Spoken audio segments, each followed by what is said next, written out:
नमस्कार मित्रों, आज एक कार्यक्रम लेके मैं आपकी सेवा में आया हूँ कि व्यक्ति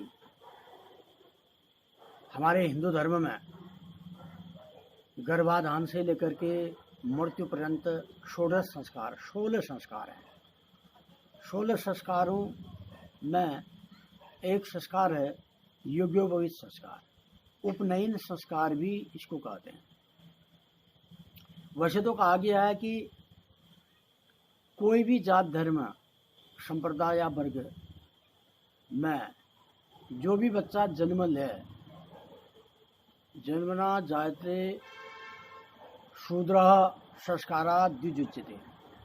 जन्म के समय कोई भी व्यक्ति शूद्र है, माने अपवित्र, अशुद्ध।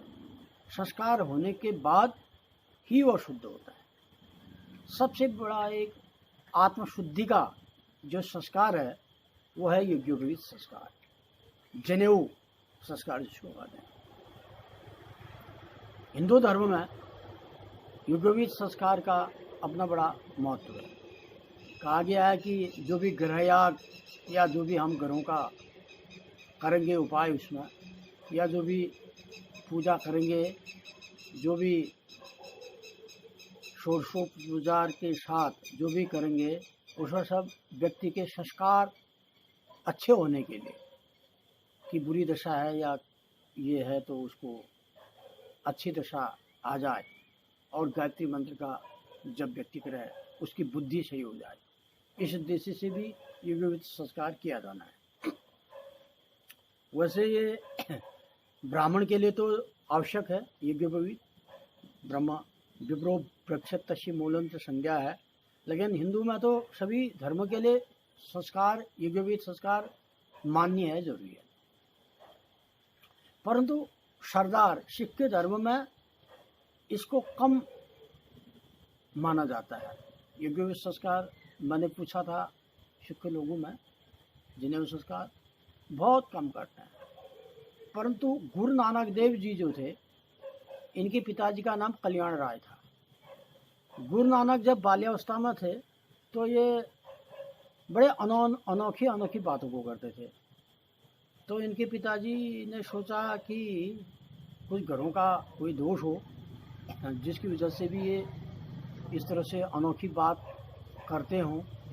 तो पंडितों से, हिंदू धर्मावलंबियों से पूछा, तो उन्होंने कहा कि इनका यज्ञोपवीत संस्कार करा दें आप, गुरु नानक का। बाद में तो गुरु हुए, नानक कहे।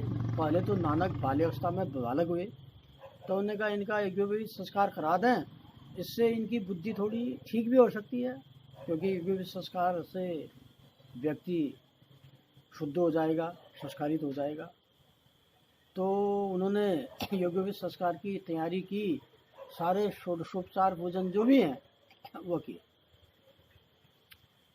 अब यज्ञोपवीत ग्रहण करने का जब समय आया तो पुरोहितों ने कहा बालक नानक से कि ये यज्ञोपवीत जो है इसको पहनना चाहिए, और इससे व्यक्ति के संस्कार शुद्ध हो जाते हैं, और हिंदू धर्म में इसकी बड़ी विशेषता है। तो नानक जी ने कहा पुरोहितों से कि पुरोहित जी, ये यज्ञोपवीत किस चीज़ का बना है? तो ये पुरोहित जी ने कहा ये तो एक सूत है, धागा। तो उन्होंने कहा ये कपास से बनता होगा। उन्होंने कहा हाँ ये ठीक है। तो फिर उन्होंने कहा ये जो कपास का बना सूत है, तागे और डोरा, ये मैला भी होता होगा। हाँ, पुरोहित जी ने कहा हाँ, अगर जब आप ज़्यादा पहनोगे गले में तो ये पसीने से मैला भी हो सकता है। तो उन्होंने कहा मैला हो जाएगा तो क्या करेंगे? उन्होंने कहा इसको धोया जा सकता है। तो उन्होंने कहा ठीक है, धोया भी जाएगा। उन्होंने कहा ये टूटता भी होगा। हाँ, उन्होंने कहा टूटता भी है। तो फिर इसमें क्या होगा? पुरोहित जी ने कहा टूट जाएगा तो इसको बदला भी जा सकता है, इसके बदले दूसरा भी आप धारण कर सकते हैं। उन्होंने कहा ठीक है, ये मैला भी हो जाएगा, हम इसको धो डालेंगे, और ये टूट भी जाएगा तो हम बदल लेंगे। उसके बाद ये ठीक है। तो नानक ने कहा, बालक नानक ने कहा, पुरोहित जी जब ये आदमी मर जाता है तो शरीर इसका पंचभौतिक शरीर जो भी दाह संस्कार इत्यादि जो भी होता है तो उस समय ये शरीर पर ही रहता होगा आदमी का। हाँ, उनने कहा ये तो जनेऊ फिर शरीर के साथ ही जाएगा। तो उन्होंने कहा ठीक है, तो आप मुझे ऐसा यज्ञोपवीत दें जिसमें दया की कपाश हो, संतोष की सूत हो और परोपकार, पुण्य, धर्म, सेवा और दानशीलता और कर्तव्यपरायणता और ईश्वर तक पहुंचने का सही ऐसा मंत्र हो। यदि इसमें दया का कपास नहीं है, संतोष का सूत नहीं है, तो पुण्य और धर्म का मंत्र नहीं है, तो ये यज्ञोपवीत बेकार है मेरे लिए। तो यदि आपके पास ऐसा कोई यज्ञोपवीत है तो आप मुझे पहना दें। तो पुरोहित लोग स्तब्ध रह गए। उन्होंने कहा ऐसा यज्ञोपवीत तो हमारे पास क्या है, हम तो यही सूत के तागे का यज्ञोपवीत बनाते हैं। तो अब भावार्थ अलग अलग होते हैं, व्यक्ति अलग अलग सोचता है। जैसे 4 युग हुए, सती, त्रेता, द्वापर, कैली। तो कैली भी सती है, सती भी द्वापर है, द्वापर भी त्रेता है। अगर जब त्रेता में किसी का जन्म है तो क्या कहते हैं, वही द्वापर भी है। युग तो परिवर्तन होते रहते हैं अलग अलग। कोई किसी का मित्र है तो कोई किसी का मित्र है, ये भी एक संबंध होते हैं व्यक्ति के। तो व्यक्ति को भावार्थ समझना चाहिए किसी चीज़ का, कि व्यक्ति जो चैनल में जो वह कह रहा है उसका गूढ़ एवं तात्विक शब्द क्या है, शब्दार्थ को ले लीजिए। सार सार को गहरे थोथा देवड़ा, साधु ऐसा चाहिए जैसा शुभ सवाय, सार सार को गहरे थोथा देवड़ा। तो उसके सारा तत्व को समझना चाहिए। इसका तात्पर्य ये नहीं है कि गुरु नानक जी ने कोई यज्ञोपवीत का अपमान किया, ऐसा नहीं है।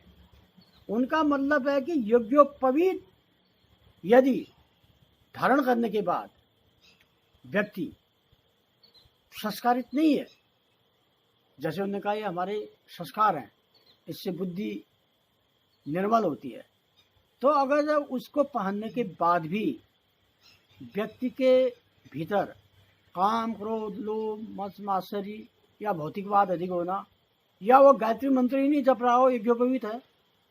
और यज्ञोपवीतम परमं पवित्रम प्रजापतेर्यज सहस्रम पुरस्तात् आयुष्यमग्रम प्रतिबंध शुभ्र यज्ञोपवीतम बलमस्तु तेजो। यज्ञोपवीत धारण करने का मतलब यह है कि कम से कम आपको आहार विचार पर भी ध्यान करना पड़ेगा। यज्ञोपवीत धारण करने पर व्यक्ति को शाकाहारी ही होना चाहिए। यज्ञोपवीत गायत्री मंत्र जपने का एक साधन है। गायत्री जो है हृदय रोगनाशक है, गायंती तारिण।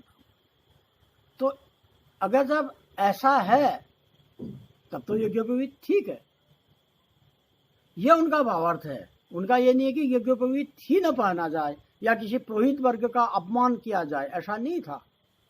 उनका मतलब है कि दया का कपाश हो, संतोष की सूत हो और पुण्य और धर्म का उसमें मंत्र हो।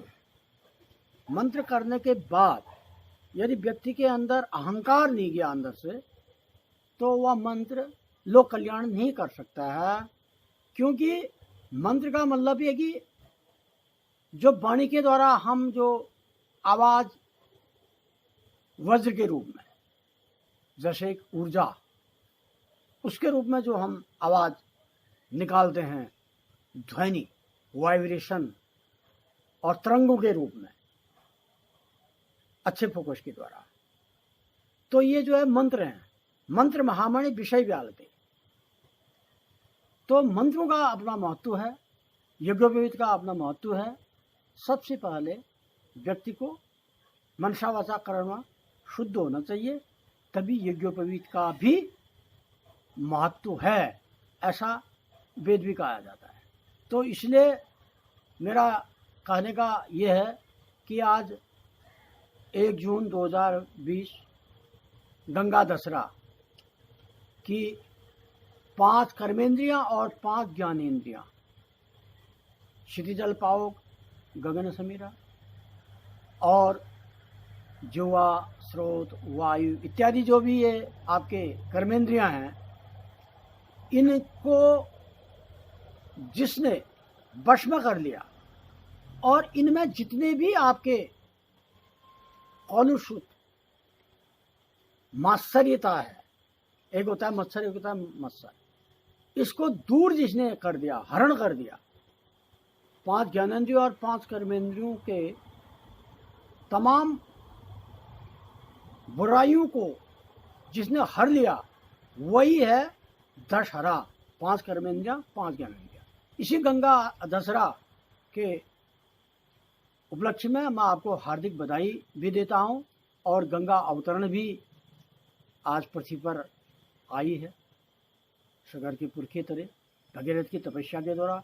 तो आपकी भी तपस्या सफल हो, आप भी अपने जीवन में भगीरथ बने रहें। तो इन्हीं शब्दों के साथ मैं अपनी वाणी को विराम देता हूं। आपको बहुत बहुत आशीर्वाद और धन्यवाद।